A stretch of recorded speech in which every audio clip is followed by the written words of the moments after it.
Hi, everyone. Happy Wednesday. So, today we're going to talk about all the craziness that's been going on with this BOI reporting and all the back and forth. We've been seeing a lot of updates over the last few months. And really, the major update started in December, where first there was a stay, so you didn't have to file for the BOI, and then another court overturns it, and you have to file for the BOI. They set a new deadline, and then it's put on pause yet again. And so we have clients that don't know what to do. Some clients are uh, hurrying to make sure that they're meeting the deadline, while others are insisting, let's wait on it because most likely it will actually be adjourned again and they don't want their information out there. So, Jane, what's been your experience with this? Yeah, it's been very similar as yours. So some people decided that, you know what, it doesn't matter. I'm just gonna end up filing it because they think that it will actually happen. Some people did halfway and then they stopped. And somebody's saying, you know what, let's just wait until it's completely settled, until it's definitely a go. But it was interesting to see that if you go to the FinCEN website where you're supposed to file, fincen.gov/BOI, it will tell you the information is completely, voluntarily. You don't have to do anything. You don't have to file. All the information is out there. There's like a few alerts. If I go right now, it says ongoing litigation. They have issued 5 notices extending the deadlines. They have learned of fraudulent attempts to solicit information. And then there's like a few alerts for people to see and read. But I started kind of going online and seeing, well, what if I type in that information? So there's like a few websites that are very similar looking, and it kind of has, even visually, it looks very similar to the FinCEN website.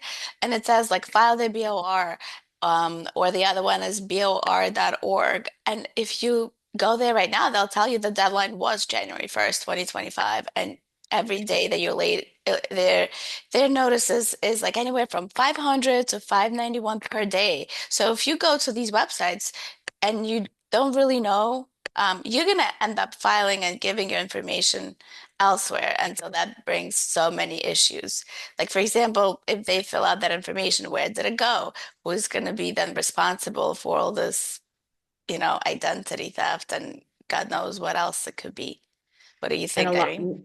and this is what happens a lot of the times where they'll create some sort of requirement that is not, as we've seen, and this happens a lot of times with legislature, it's not fully thought through. And you'll have someone come in and find every loophole. And in this situation, it seems like that loophole was to create another site that looks very similar. And it's a really interesting observation because this is supposed to be protecting against financial crimes.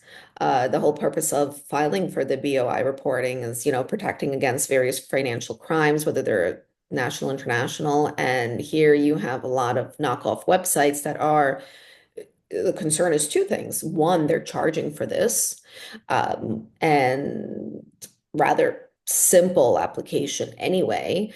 And two, you don't know where your information is going. So you just created a whole slew of other problems because you're entering a company's EIN, you're entering in private information.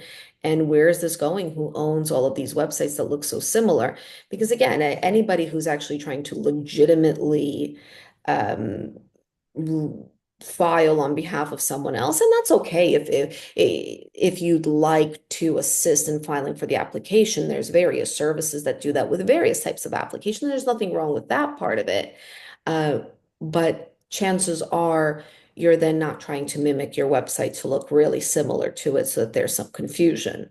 Uh, Usually you're very upfront that what we do is we assist with this application and this is what we charge for. And it doesn't seem like that's what's happening here. So it looks like we're creating a whole slew of other problems. And also, if you're not up to date on where the courts are with this stay, uh, do you have to file? Do you not have to file? It's urging people to file. Um, and it seems like it's all, outdated information. And if anything, it's actually purposely pushing people to file. But In addition to that, what I find interesting is I have a lot of clients who, they want to make sure everything was in on time. They wanted to make sure everything got filed, and so they filed early. And now they're asking, well, now that we filed early and no one else is filing, where's this information going and how is it really being treated? Right? It's one thing where we have to, what can we do? And it's another thing where you've done this voluntarily now, they have the information, and what do you do now? And Yes. we have a lot of clients that are regretting taking that move early, and filing that on their own early enough, and and did this proactively because it's almost like being punished for doing something proactive, but you really don't even know the effect and what can actually come of it. So many unknowns. There's been a lot of questions. I could tell you, I even had very recently, I had a client tell me that they received a phone call telling them that their BOI reporting was outdated. Well, not filed timely, I guess, and that there's some random arbitrary number that was told to them that they already owe in penalties. Hmm. And I guess whoever called likely calculated the number of days from, let's say, January January. 1st and tried to scare the client. And so the client had called to say, could you confirm? Because the last we heard, it is on hold. And it seems like from there must already be now another set of scams where they're urging you and calling you, urging you to scaring people on the phone, right? It's not that difficult to get a database of business owners to get all the information and get as much info as they can. And who knows, they might be asking for even more detailed information than even the BOI website actually asks for. And that could potentially open the door to a new scam. So Yeah, most likely. I mean, just to concerning. kind of what you were saying, a lot of the accountants right before the busy season starts in January, and when we were having our meetings, um, sometime November, December, everybody was saying, but you know what, we should be proactive because if this goes back in effect in February or March, we're not going to be able to jump on it due to all the tax deadlines. And so I know that a lot of them have been proactively filing for their clients. And I don't particularly think anything is wrong with that. Yeah, these are all valid questions about the information and who owns it, where it goes.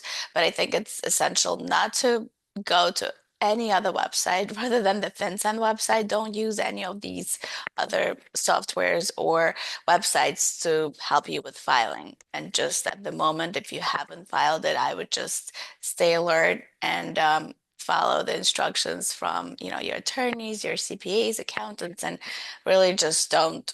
At this point, I don't think it's necessary to do anything with the BOI and just wait and see would be the best option.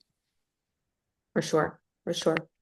And of course, we'll keep you updated with anything we hear.